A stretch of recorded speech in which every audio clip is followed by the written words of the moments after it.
আপনারা দেখছেন একুশে টেলিভিশন।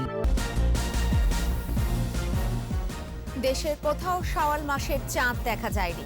শুক্রবার ঈদ, বৃহস্পতিবার জাতির উদ্দেশ্যে প্রধানমন্ত্রীর ভাষণ। ঘাটে হুড়োহুড়ি, ফেরিতে ভিড়ের চাপে 5 জনের মৃত্যু, হাতের মুঠোয় জীবন নিয়ে রাজধানী ছাড়ছে মানুষ। এলো চীনের উপহারের 5 লাখ টিকা। করোনা সংক্রমণের হার 7-এর ঘরে, আরও 40 মৃত্যু।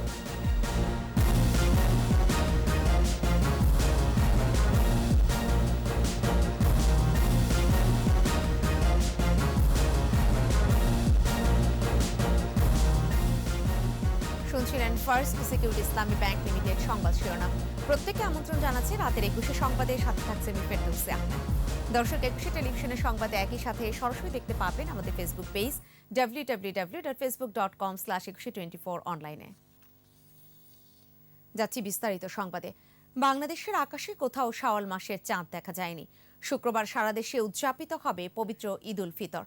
বুধবার সন্ধ্যায় রাজধানীর জাতীয় মসজিদ বায়তুল মোকাররমে ইসলামিক ফাউন্ডেশনের সভাকক্ষে জাতীয় চাঁদ দেখা কমিটির সভায় ধর্ম প্রতিমন্ত্রী মোহাম্মদ ফরিদুল হক খান জানান, সব জেলা প্রশাসন, ইসলামিক ফাউন্ডেশনের প্রধান কার্যালয়, বিভাগীয় ও জেলা কার্যালয়, আবহাওয়া অধিদপ্তর, মহাকাশ গবেষণা ও দূর অনুধাবন কেন্দ্র থেকে পাওয়া তথ্য অনুযায়ী দেশের কোনো জায়গা থেকে শাওয়াল মাসের চাঁদ দেখা যায়নি।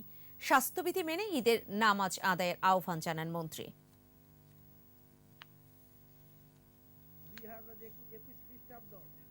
শুক্রবার সারা দেশে পবিত্র ঈদ উল ফিতর উদযাপিত হবে। আল্লাহ তাআলা 30টি রমজান আমাদেরকে পড়ার তৌফিক দান করেছেন। এই জন্য আল্লাহর দরবারে আমরা শুকরিয়া জানাই, আলহামদুলিল্লাহ। পবিত্র ঈদ উল ফিতর উপলক্ষে বৃহস্পতিবার সন্ধ্যা 7:15 জাতির উদ্দেশ্যে শুভেচ্ছা ভাষণ দেবেন মাননীয় প্রধানমন্ত্রী শেখ হাসিনা। সকল টেলিভিশন ও বাংলাদেশ বেতার তা একযোগে প্রচার করবে। এর আগে সর্বশেষ গত মাসে বাংলা নববর্ষ উপলক্ষে জাতির উদ্দেশ্যে ভাষণ দিয়েছিলেন প্রধানমন্ত্রী। আগামী শুক্রবার বাংলাদেশে ঈদ উল ফিতর উদযাপন হবে।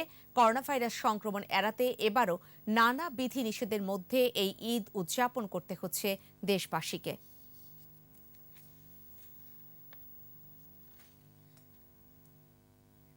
ঈদে ঘরমুখো মানুষের ঢলে প্রাণ গেল 5 জনের। মাদারীপুরে বাংলাবাজার ঘাটে যাত্রীদের চাপ ও হিটস্ট্রোকে তাদের মৃত্যু হয়। অসুস্থ হয়েছে আরও অনেকে। শিমুলিয়া ও পাটুরিয়া ঘাটেও নানা কৌশলে পদ্মা পার হচ্ছেন মানুষ। সড়ক মহাসড়কেও একই অবস্থা। তোয়াক্কা নেই স্বাস্থ্যবিধির। প্রতিনিধিদের সহায়তায় বাকিটা জানাচ্ছেন সমর ইসলাম। সকালে শিমুলিয়া ঘাট থেকে রোরো ফেরে সাপরান ছেড়ে আসে বাংলাবাজার ঘাটে। যাত্রীরা নেমে গেলেও ফেরিতে মানুষের চাপে গরমে মারা যায় আঞ্চুর মাতব্বর নামে এক কিশোর। এছাড়া এনায়েতপুরী ফেরিতে হিট স্ট্রোকে আরো 4 জনের মৃত্যু হয়। অসুস্থ হয়েছে আরো অন্তত 12 জন। এদিকে সকাল থেকেই শিমুলিয়া ঘাট এলাকায় ভিড় বাড়ে যাত্রীদের। নিষেধাজ্ঞা অমান্য করে নানা কৌশলে তারা ঘাট এলাকায় প্রবেশ করে। আইন শৃঙ্খলা রক্ষাকারী বাহিনী রাস্তায় চেকপোস্ট বসিয়েও সামাল দিতে পারছে না তাদের। যারাও কিছু যায় অতি জরুরি প্রয়োজনে যায়, কারো বাবা মা অসুস্থ, কারো ভাই বোন অসুস্থ। পয়সা যা ছিল সব দিয়া খরচ করে আইছি, আর কোনো টাকা পয়সাটাই ওপার কিভাবে যাবে। পদ্মা পার হতে মানিকগঞ্জের পাটুরিয়া ফেরি ঘাটেও আসতে থাকে মানুষ, তবে ফেরি চলাচল স্বাভাবিক। বিআইডব্লিউটিসি জানায়, জরুরি পণ্যবাহী ট্রাক ও লাশ বহনকারী অ্যাম্বুলেন্স পার করার সময় যাত্রীদেরকেও পার করে দেয়া হচ্ছে। এদিকে সড়ক মহাসড়কেও একই অবস্থা। গাজীপুরে ঢাকা টাঙ্গাইল মহাসড়কের চন্দ্রা এলাকায় বাড়ি ফেরা মানুষের উপচে পড়া ভিড়। দূরপাল্লার বাস না চললেও ঝুঁকি নিয়ে ট্রাক ও পিকআপ সহ বিকল্প বাহনে বাড়ি ফিরছে মানুষ। স্বাস্থ্যবিধির তোয়াক্কা করছে না কেউ। এখানে একলা কেমনি ঈদ কাটাকুটি আছে। দেশে যাচ্ছি, দেশে সবাই আছে। দূরপাল্লার বাস চলাচল বন্ধ থাকলেও ঢাকা টাঙ্গাইল বঙ্গবন্ধু সেতু মহাসড়কে যানবাহনের চাপ বেড়েছে। গুনতে হচ্ছে 4-5 গুণ বেশি ভাড়া। তবে ঢাকা চট্টগ্রাম ও ঢাকা সিলেট মহাসড়কে নারায়ণগঞ্জের কাঁচপুর ও সাইনবোর্ড এলাকায় যানবাহনের তেমন চাপ দেখা যায়নি। বাসে করোনা আক্রান্ত হয়, কিন্তু কারে তো আরো বেশি চাপাচাপি করে বসে, ওইখানে হয় না। এছাড়া ঈদের ছুটি শুরু হওয়ায় কর্মস্থল ছেড়ে নানা উপায়ে বাড়ি ফিরছে কর্মজীবী মানুষেরা। ঢাকার কাছে শিল্প এলাকা সাভার, গাজীপুর, বন্দরনগরী চট্টগ্রাম, খুলনা, রংপুর, রাজশাহী ও সিলেট সহ বিভিন্ন শহর থেকে বাড়ি ফিরতে পরিবহনের অভাবে দুর্ভোগ পোহাতে হয় যাত্রীদের। সমর ইসলাম, 21 টেলিভিশন। ঈদ করতে ছুটছে মানুষ। করোনার ভয় শিকাই তুলে রাজধানী ছাড়ার হিড়িক। পথে পথে প্রশাসনের অভিযান চললেও কে শোনে কার কথা। মালবাহী পিকআপ, ট্রাক ও মোটরসাইকেলে যে যেভাবে পারছেন জীবনের ঝুঁকি নিয়ে ছুটছেন বাড়ির পথে। মানিক শিকদারের রিপোর্ট।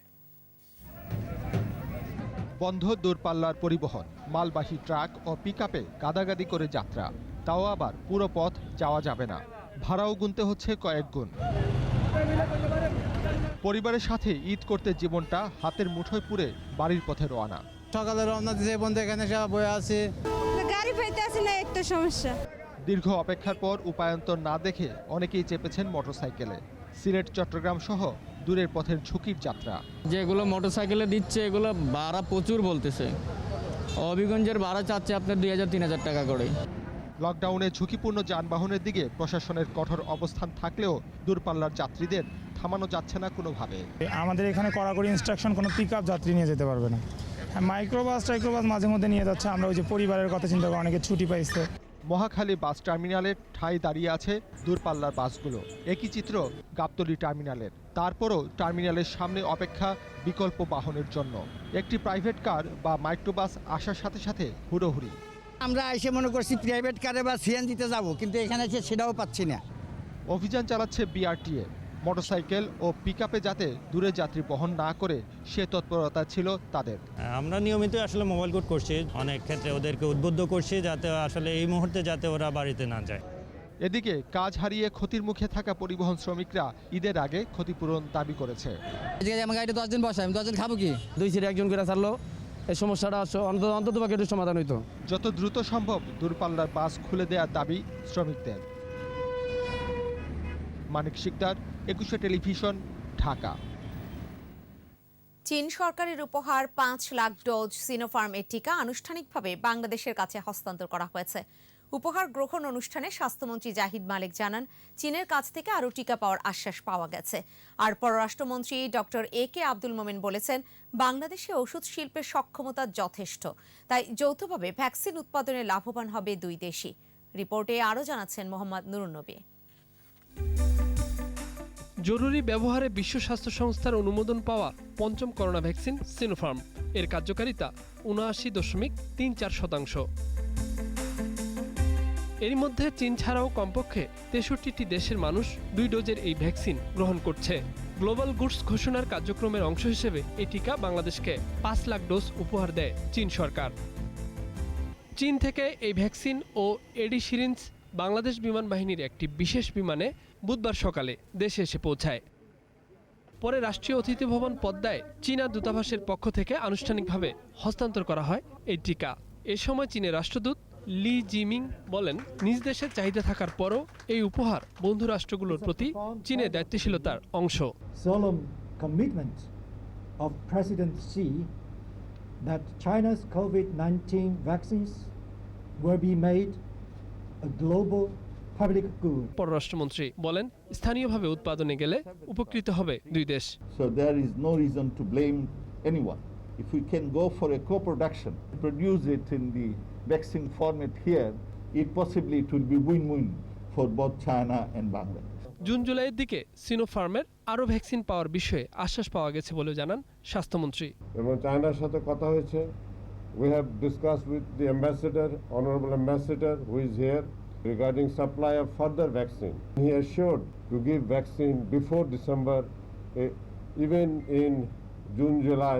করোনার কঠিন এই সময়ে যারা সকল নিষেধাজ্ঞা অমান্য করে ঈদে বাড়ি গেছেন, তাদের অযথা ঘোরাঘুরি না করার অনুরোধ করেছেন স্বাস্থ্যমন্ত্রী। তারা যেন এই ভাইরাসটা ছড়িয়ে না দেয়, এই দিকে আমরা আহ্বান করব। মোহাম্মদ নুরুন নবী, 21 টেলিভিশন, ঢাকা। কোভিড-19-এ 24 ঘন্টায় 40 জনের মৃত্যু হয়েছে। আগের দিনের তুলনায় শনাক্ত কমেছে। নতুন শনাক্ত 1140। দৈনিক সংক্রমণ হারও নিম্নমুখী, 7.45%।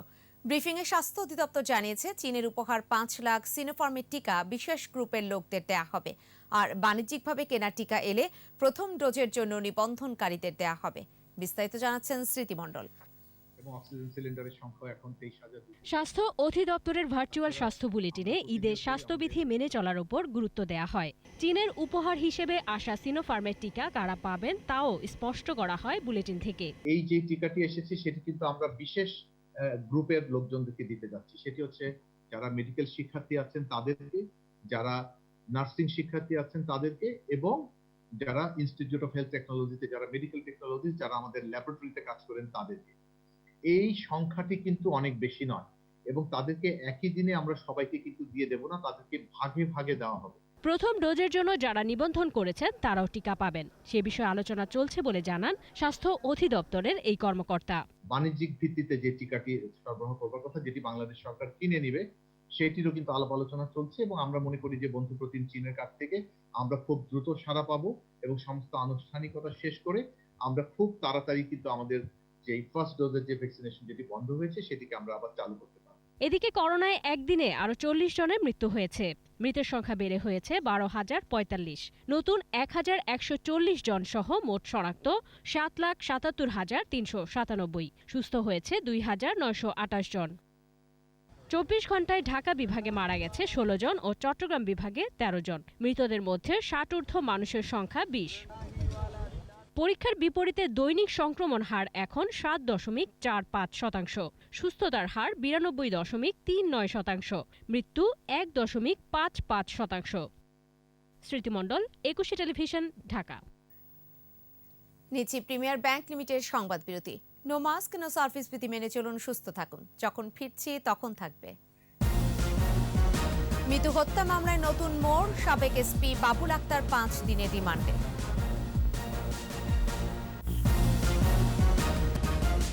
দেখছেন রাতের 21 সংবাদ। মাহমুদা আক্তার মিতু হত্যা মামলায় তার স্বামী সাবেক এসপি বাবুল আক্তারের 5 দিনের রিমান্ড মঞ্জুর করেছেন আদালত। পিবিআই এর রিমান্ড আবেদনের শুনানি শেষে এই আদেশ দেন চট্টগ্রাম মেট্রোপলিটন ম্যাজিস্ট্রেট সারোয়ার জাহান। এর আগে স্ত্রীকে খুনের অভিযোগে শ্বশুরের দায়ের করা মামলায় গ্রেফতার হন বাবুল আক্তার। ইফরাজ নূর ও বিপ্লব মজুমদারের ক্যামেরায় চট্টগ্রাম থেকে রিপোর্ট করছেন হাসান ফেরদৌস। মাহমুদ আক্তার মিতু হত্যা মামলায় সাবেক এসপি বাবুল আক্তারের সম্পৃক্ততা থাকার কথা জানার পর বুধবার পাঁচলাইশ থানায় মামলা দায়ের করেন মিতুর বাবা। মামলায় আসামি করা হয় বাবুল আক্তার সহ 8 জন। মিতুর বাবা মোশাররফ হোসেন ভূঁইয়ার অভিযোগ, বাবুল তার সহযোগীদের ব্যবহার করে মিতুকে হত্যা করে। এই মামলা সে পরিকল্পনাকারী এবং আগের যে 7 জন আসামি তাদের সাথে সমন্বয় করে সে তার স্ত্রীকে খুন করছে। মামলা দায়েরের পরপরই বাবুল আক্তারকে পুলিশের গাড়িতে করে নেওয়া হয় চট্টগ্রাম আদালত ভবনে। মহানগর হাকিম সরওয়ার জাহানের আদালতে হাজির করে 7 দিনের রিমান্ড আবেদন করে পুলিশ ব্যুরো অফ ইনভেস্টিগেশন। শুনানি শেষে আদালত 5 দিনের রিমান্ড মঞ্জুর করেন। ভিকটিমের পিতা জনাব মোশাররফ হোসেন বাদী হয়ে মামলা করে। সেই মামলায় আমরা বাবুল আক্তারকে অ্যারেস্ট করেছি এবং আজকে তাকে বিজ্ঞ আদালতে সুপর্দ করি। সুপর্দ করার পর আমাদের একটা রিমান্ড প্রেয়ার ছিল 7 দিনের, বিজ্ঞ আদালত 5 দিনের রিমান্ড মঞ্জুর করেছেন।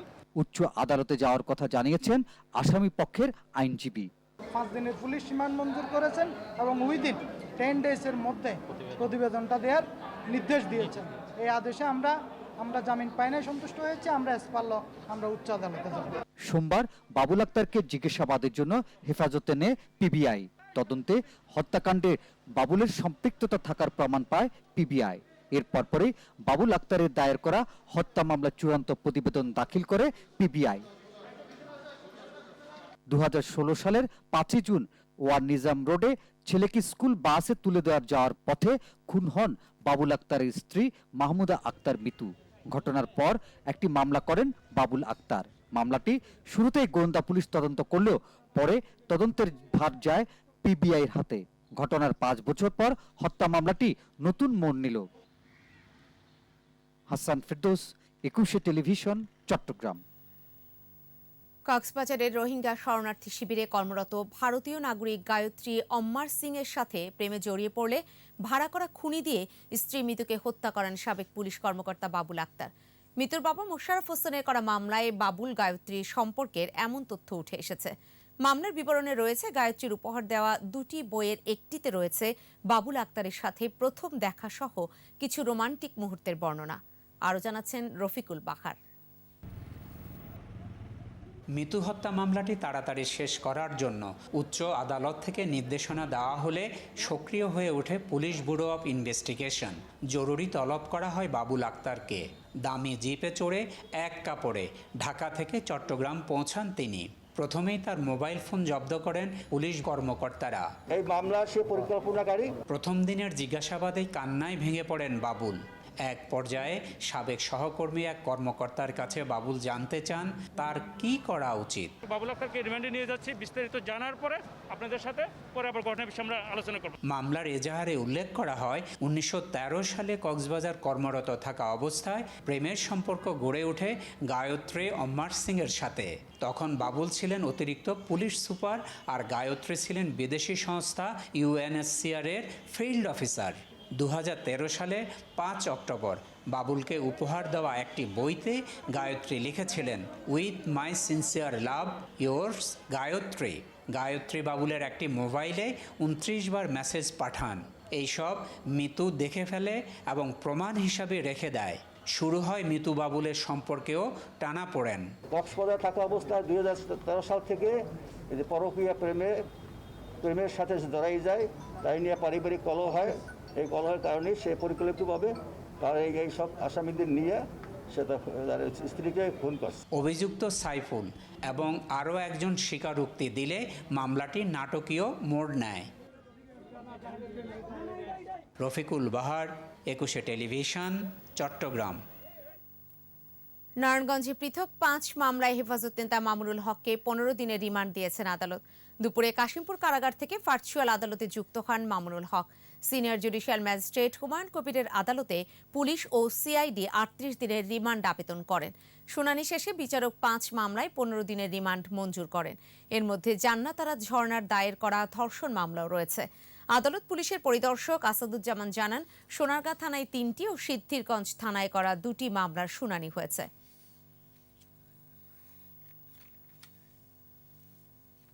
নিচি প্রিমিয়ার ব্যাংক লিমিটেড সংবাদ বিরতি। নো মাস্ক নো সার্ভিস বিধি মেনে চলুন, সুস্থ থাকুন। যখন ফিরছি তখন অন্যান্য খবরের সঙ্গে আরও থাকবে। গাজায় ইসরায়েলি বিমান হামলায় শিশু সহ নিহত সংখ্যা বেড়ে 54, সহিংসতা বাড়ছে। শেষ করছি রাতের 21 সংবাদ। যাবার আগে ফার্স্ট সিকিউরিটি ইসলামী ব্যাংক লিমিটেড সংবাদ শিরোনামগুলো জানিয়ে দিতে চাই আরও একবার। দেশের কোথাও শাওয়াল মাসের চাঁদ দেখা যায়নি, শুক্রবার ঈদ। বৃহস্পতিবার জাতির উদ্দেশ্যে প্রধানমন্ত্রীর ভাষণ। ঘাটে হুড়োহুড়ি, ফেরিতে ভিড়ের চাপে 5 জনের মৃত্যু। হাতের মুঠোয় জীবন নিয়ে রাজধানী ছাড়ছে মানুষ। এলো চীনের উপহারের 5 লাখ টিকা। করোনা সংক্রমণের হার 7-এর ঘরে, আরও 40 মৃত্যু।